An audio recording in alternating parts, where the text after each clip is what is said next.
Primes or zoom lenses? It is the question that has sparked many debates and conflicts over the centuries and probably will cause intergalactic war at some point in the grim darkness of the far future. Be that as it may, in today's video I'm going to once and for all answer the question of whether or not you should use prime lenses or zoom lenses for your photography. Why though? Well, not for views, that's for sure, because I imagine this video will be not well received by the almighty YouTube algorithm. So it's actually because I posted a video a few weeks ago about my wife and I's trip to Cornwall, and in that video I chose to just using my Leica Q2, which obviously comes with a fixed 28mm lens on it. And in that video I stated a few times that I wasn't actually able to pull off a shot or to capture a certain scene because of that 28mm lens. And so a few people commented under this video that I should have probably just used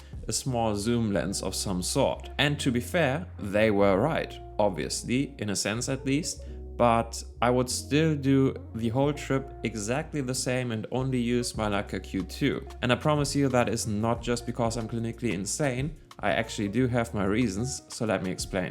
First of all, a little fun fact, because actually I didn't just have the Leica Q2 with me on that trip. I actually also had the Sony a7 IV in my bag at all times, which I used to film said video. And even though I had a variety of prime lenses and zoom lenses for the Sony with me, 99% of the time I only used either the Tamron 20-40mm f2.8 or the Sony 24-240mm. The Tamron is fantastic for vlogging and all sorts of on-the-go video stuff, since it's super small and lightweight with reasonably good image quality, while the Sony 24-240mm is obviously a lot bigger than the Tamron, but still fairly compact considering the wide range of focal length it offers, because with it you get all the flexibility in the world. Starting at a wide 24mm at f3.5, which actually also works well enough in low light situations on that full frame sensor. And you can get up to 240mm at the long end, and if you use the APS-C mode for videos, it's actually more like a 360mm lens. That's rather impressive. So actually you could say that I really like zoom lenses and I use them quite a bit, but almost exclusively for shooting videos. So when I said in the video that I wasn't able to capture a scene with my Leica Q2 because of that limitation of the 28mm lens, I said that knowing full well that I could have used the Sony a7 IV at any time and shoot anything within the range of 20-240mm. But I decided not to, simply because I didn't want to. You see, using a zoom lens is obviously superior to using prime lenses in some sense, and that's even more true when we are talking about something like the Leica Q2, which is a fixed lens camera, so it cannot even switch between different prime lenses. Before we get into the reasons why I still prefer to use the Leica Q2, let me just get a few reasons out of the way that I'm not going to refer to, because some of the most obvious reasons actually do not apply. And so it's not because of the sharpness of the lens or the overall image quality or the low light capabilities or the amount of bokeh that I can achieve with the lens. All of that does of course matter, but for my style of photography, none of those aspects would actually be a tipping point for me to decide whether or not I want to use any specific lens. So the reasons why I always go for my Leica Q2 are the following. The first reason why I prefer to use prime lenses is because it makes it easier to create a style.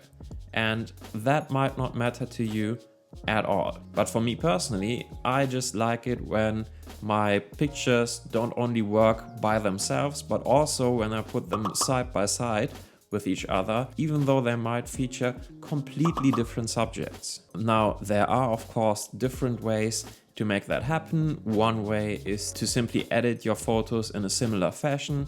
Another way would be to always shoot similar or complementary color patterns, or of course you could always go for similar subjects, and all of that helps of course, but in my opinion, especially if we want to go for a bit of variety, just using the same focal length over and over again is a very subtle but also very effective way to just create that bit of similarity between your shots. Again, this might not matter to you at all, but if it does, you might want to give it a try. The next reason why I prefer to use prime lenses over zoom lenses is because I want to learn and understand how different focal lengths actually work and how they affect my images. And I don't just mean learn in the sense that I do want to develop an understanding about the technicalities of field of view and compression and such. That's really just the easy part. You can learn all of that within a matter of minutes probably, but that's not what I'm talking about, because what I'm talking about is developing a sense of how a certain focal length might work or, not work in any given scenario. Like a deep understanding developed through hours and hours of practice so that eventually it becomes intuition. Again, a lot of that is of course down to personal preference, meaning that one person might see a grandiose mountain vista and go straight for a 400mm lens and get a great result, while another person might choose to use a 24mm lens for the exact same scene and also get a great result, albeit an entirely different one. So in short,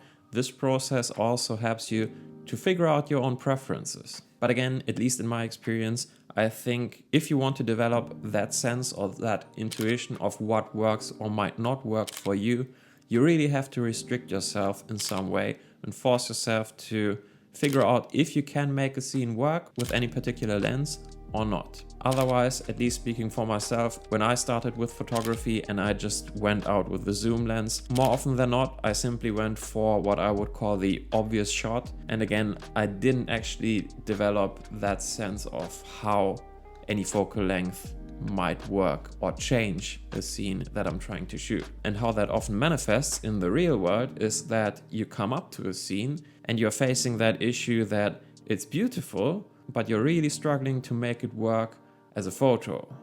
And in my experience, that is down to not actually understanding how focal length works and how the focal length that you're choosing might affect the image that you're trying to capture. Photography for me is just a hobby. It's supposed to be fun. And the biggest part of the fun for me is actually not the end result, that is just the icing on the cake. So the part that I actually care a lot more about is the process of getting there.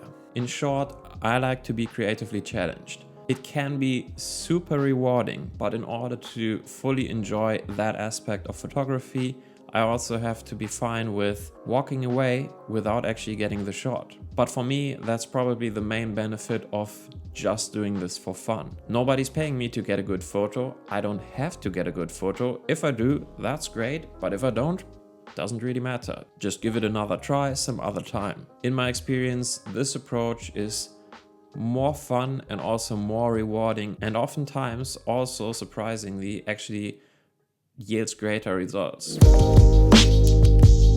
One last point that also sort of ties in with the previous points is the matter of familiarity. So at this point I have shot so many photos using my Leica Q2 with its 28mm lens that I practically think with a 28mm focal length in mind. And over the years I have found out that a 28mm lens and a 50mm lens, those two are by far my two favorite focal lengths. Now that of course doesn't mean that they will work for everything, but I always know that I can get a lot done with these two, and by still using them more and more, I can always build on top of that foundation of familiarity and further develop my skills. And that level of familiarity and confidence, if you like, in my ability to use those very specific focal lengths is actually what I'm really after. Anyway, those were the reasons why I chose to just use my Leica Q2, especially in that Cornwall video,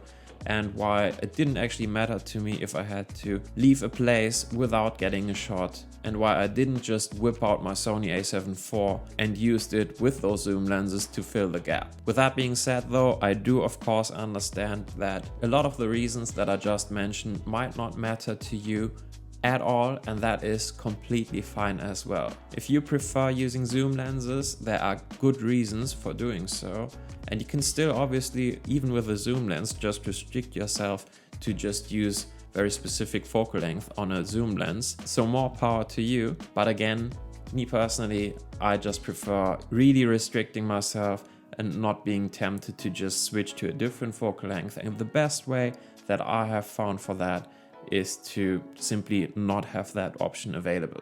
I think overall that makes me a bit more capable and a bit more confident, if you like, in my ability to use my camera.